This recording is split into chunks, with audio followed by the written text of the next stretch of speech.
සුබදහක විඩි ගන්නවා cyber exploit අන්නෝන් YouTube channel එකට. ඉතින් අද අරන් අල්දින ඔයාලට තව වැදගත් වීඩියෝ එකක්. ඒ තමයි මොකක්ද මේ social engineering attack එකක් කියන්නේ. මෙච්චර ගොඩක් කට්ටිය බලපානවද කොහොමද ඒ වගේ ඔක්කොම උදාහරණත් එක්ක මම අද ඔයාලට කියලා දෙනවා. එහෙනම් අද අපි වැඩි කතා නැතුව යමු අපේ වීඩියෝ එකට. ඇත්තටම තමයි social engineering කියන්නේ ඇත්තටම කියන්නේ මයින්ඩ් එක කෙනෙක්ගේ මයින්ඩ් එක හැක් කරන දෙයක්. ඒ කියන්නේ මේක ගොඩක් ලොකු ඇටැක් එකක්. අපි හිතන්නේ නැහැ මොකද අපි කරන පොඩි දේ වුණත් මේකත් එක්ක සම්බන්ධ වෙනවා. ඒතකොට මේ සරල තල දුන්නොත් social engineering කියන්නේ කෙනෙක්ව රවට්ටනවා. කෙනෙක්ව රූකඩක් වගේ. ඒ කියන්නේ මේ social එක ඉංජිනේර් කරනවා. කියන්නේ රූකඩක් වගේ පාලනය කරනවා වගේ දෙයක්. ඉතින් ඔයාලට දැනෙන්නේ ඉතින් ඒක පුළුවන් ද එහෙම මිනිස්සෙක් එහෙම පාලනය කරන්න. ඉතින් ඒක අමාරුනේ. ඒ අමාරු කියන්නේ ඒක හොඳට අයිඩෙන්ටිෆයි කරගන්න ඕනේ. ඉතින් ඒකට කෙනෙක්ගේ මොලේ කියන්නේ එයාලගේ විස්තර දැනගෙන වගේ කරන්න ඕනේ. ඉතින් මම ඒක කියන්නේ ඕක තමයි සරලව මේ social engineering attack එක කියන්නේ. හරිද? ඒ කියන්නේ සරලව ඕක තමයි තේරුම. එතකොට මේ මම මේ උදාහරණ ගන්න මෙන්න මේ විදිහට. දැන් ඔයාලා දන්නවනේ ටීවී එකේ ඔය රේඩියෝ එකේ ඇඩ් යනවා කියලා. දැන් ඇඩ් යනවා හැම එකම ප්ලේ වෙනවා. එතකොට මේ ඇඩ් වල ඉන්නේ එක්කෝ ජනප්‍රිය නළුවෙක් වෙන්න පුළුවන්, පිටරට කවුරු වෙන්න පුළුවන්. ඉතින් එතකොට මේ ප්‍රොඩක්ට් එක ගොඩක් කට්ටිය ගන්නවනේ. සාමාන්‍යයෙන් අත්දැකීම් තියෙනවා දන්නවා. ඒ ප්‍රොඩක්ට් එක අනිවාර්යෙන් ගිහලා ගන්න. මොකද එතන ඉන්නේ ජනප්‍රිය නළුවෙක් මේක හොඳයි මූ ගන්න මේක අරක පාවිච්චි කරනවා මේවා. ඉතින් ඒ හින්දා අපේ කට්ටියත් ගිහලා ගන්නවා ඩගල්. ඉතින් ඒක තියෙනවා. ඒ වගේ අත්දැකීම් මෙතන. ඉතින් අන්න ඒ වගේ දෙයක් තමයි මේ social engineering කියන්නේ. මොකද එතන ඉන්නේ social engineering. මොකද එතන මේ ප්‍රොඩක්ට් එක අයිතිකාරය කරන්නේ කට්ටිය මේ කොහමද ඒක රවට්ට ගන්න කියන්නේ. ඒකට මාකටිං එක කොහොමද කරගන්නවනේ. ඉතින් ඒකත් ඇවිල්ලා එක විදිහකට social engineering ගමක්. හරිද? දැන් ඔයාලට මේ social engineering හම්බෙන type තියෙනවා. ඉතින් දැන් ඔයාලා දන්න phishing කියලා. phishing කියන්නේ මොකද්ද? phishing එකක් කියන්නේ මම අලුතෙන් ආපු කට්ටිය කියන්නේ. එහෙම කට්ටිය ඉන්න දෙන අනිවාර්යෙන් කියන්නේ දන්න ටිකට හිටියොත් social engineering කියන්නේ phishing එකක් කියන්නේ link එකක් වගේ දෙයක් කියන්නේ. phishing එකක් කියන්නේ එහෙම නෙවෙයි කියන්නේ කෙනෙක්ගේ detail ගන්න දේ වගේ දෙයක් තමයි සාමාන්‍ය phishing එකක් කියන්නේ. මේක link එකක් කරලා කරන්නත් පුළුවන්. සාමාන්‍යයෙන් ඔය website වලත් ඔය වගේ phishing වගේ detail වගේ ඇදලා අරගෙන කියන්නේ. ඒවා කරනවා.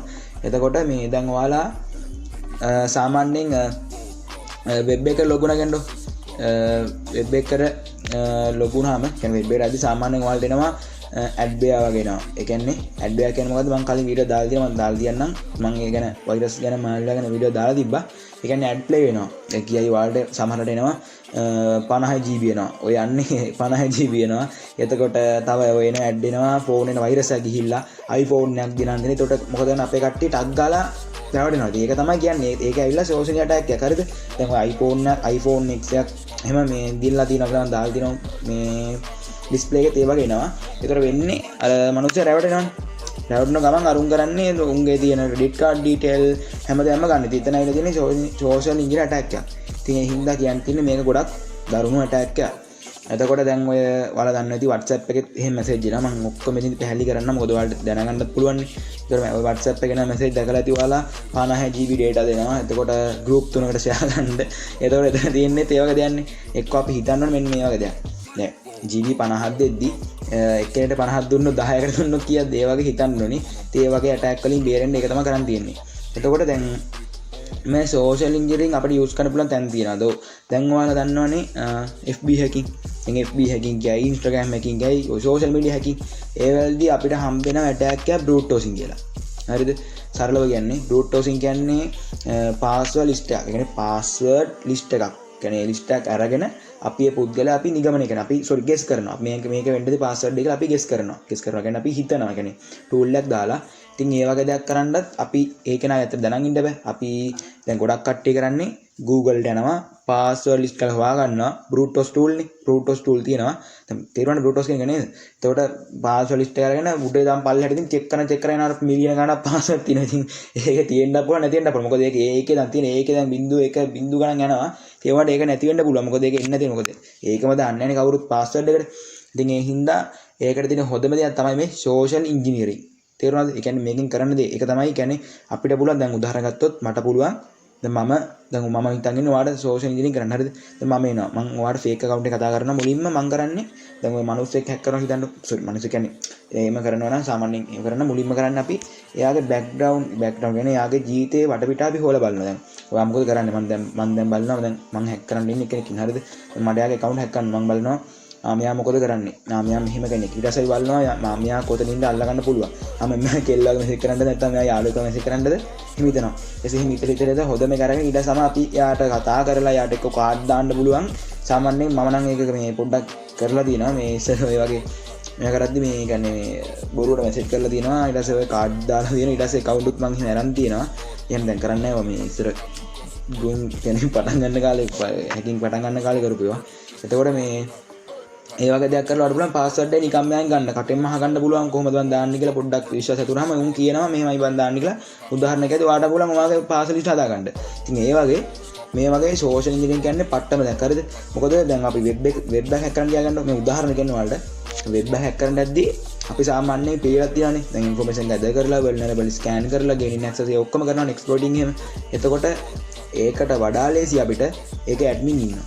වෙබ්සයිට් එක ඇඩ්මින් කෙනෙක් ඉන්නේ ඇඩ්මින් දන්නේ නැත්නම් එයාගේ ඊමේල් එක දාලා දෙනවනේ. ඒ contact email අපිට බැරිද?